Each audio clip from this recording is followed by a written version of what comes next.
Wala nga talagang ulan kaya naman eto nakapagwalis nga po pala ako dito sa labas ng bahay. Bumili na rin nga pala si mama ng uulamin namin na gulay. Dito nga po pala sa pinsan naming nagtitinda. Nagkasugat-sugat nga pala yung ulo ng aming pamangkin kaya naman eto gagamutin nga talaga ni mama. Napabalat na din nga po pala ako ng isang mangga at dalawa nga po palang santol kaya naman tara samahin naman nga talaga kaming mga simat kumain nga po pala nito.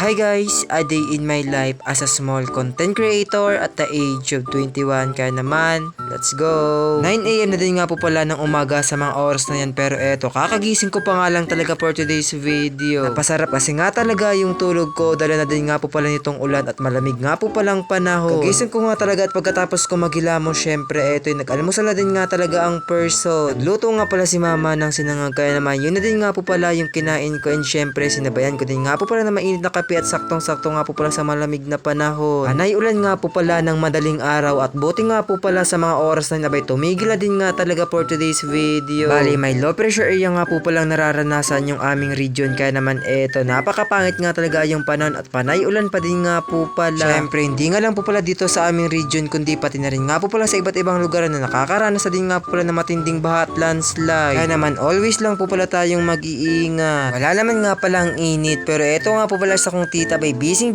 nga rin nga talaga sa paglalaba at napatimpla na din nga po pala siya ng kape. Tapos na nga din pala akong mag-almusal kaya naman eto napawalis na din nga po pala ang person. Bali pagkatapos ko nga po palang magwalis sa may terrace at dahil wala naman nga po palang ulan kaya naman eto napawalis na din nga po pala ako diretso dito sa may labas ng bahay. At habang nagwawalis nga po pala ako abay meron nga po palang gustong magpa-shoutout sa aking mini vlog kaya naman eto mag-shoutout muna nga talaga tayo for today's video. Kaya naman shoutout nga po pala sa iyo Tita Maribel Liberan and syempre kay Benedict Sinaon Banyaria. Kaya naman kung isa ka rin nga po palang gustong ma-shoutout sa aking mini vlog ano pa hinihintay mo mag-type ka nga lang po pala sa my comment section para naman sa next vlog ko nga po palang may upload abay isa ka na din nga po pala sa ma-shoutout ko doon. Habang busy nga pala si mama sa paglilinis sa may kusina eto naman nga po palang pamangkin ko kinuha at nilaruan na din nga po pala yung nililinisan ni mamang lalagyan nga po pala ng leche plan. Bigla ang may nagbusina nga po palang tricycle dito sa may labas ng kalsada at ayun iniwan po pala yung saging kaya naman eto na palabas na din nga talaga ang person at kinuha ko na din nga po pala. Tapos na din nga pala si mama maglinis sa may kusina kaya naman sinunod na din nga po palang niligo yung pamangkin namin at gagamutin nga po pala yung ulo niya. Tapos na din nga palang lagyan ng damit and syempre ng short kaya naman eto sinuklayan na din nga pala ni mama at binabakbak na din sa may part nga po pala ng mga sugat at lalagyan nga po pala ng gamot. May kakulitan naman kasi nga po pala itong pamangkin namin at nakaligo nga talaga siyang mag-isa at hindi nga po pala gaano nabanlawan yung kanyang ulo kaya naman ganito nga po pala yung nangyari nagkasugat-sugat nga po pala for today's video. Wala naman nga po palang pasok si mama sa araw na yan kaya naman 2 araw na din nga po palang suspend yung klase. Napakuha nga pala ako ng alcohol at napaupo na din nga po pala ako dito sa may bamboo seat at lalagyan ko na din nga po pala yung mga kinagatan ng lamok dito sa may part ng paa ko. Medyo may karamihan nga din talaga yung kagat kaya naman naisipan kong lagyan ko muna nga po pala ng alcohol para naman kahit paano mabawasan nga po pala yung kate. Habang hinihintay nga namin si papang bumibili nga talaga ng ulam eto'y si mama na pabili na din nga po pala dito sa pinsan naming naglalako. Bale eto nga po palang tinitinda ng pinsan ko abay mga luto na din nga po pala tong gulay at meron ka din nga po pala dyan pagpipilian. Kaya naman yung binili nga po pala ni mama abay yung gulay nga po palang laing na may halo nga po palang santol. Pa-smell pa din nga po pala dyan yung pinsan ko at dahil sabi ko kinukuhanin ko nga talaga sila ng video i-insert ko pa din nga talaga sa aking mini vlog. Syempre dahil tanghali na din nga talaga sa mga oras na yan at medyo nagugutom na din ang person kaya naman for the kain na din nga po pala ako dyan for today's video. Ulam ko nga po pala dyan abay yung gulay nga po palang binili sa pinsan ko at yung isa din nga po pala dyan abay yun nga po pala yung ginisang hipo na may kamatis. Hapon na din nga po pala sa mga oras na yan at dahil meron pa nga po palang isang tirang mangga sa dalan ni mama kaya naman binaratan ko na din nga po pala for today's video. Saktong-sakto habang nagbabalat nga talaga ako ng mangga bay nakakita nga po pala ako ng 2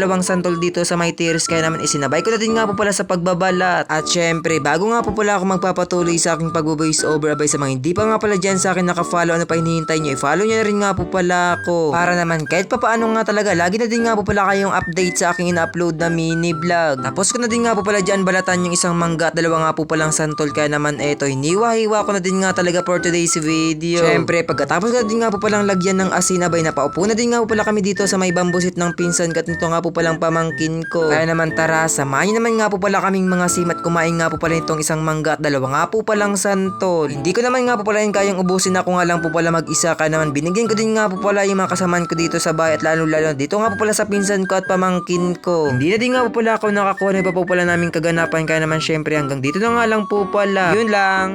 Bye-bye!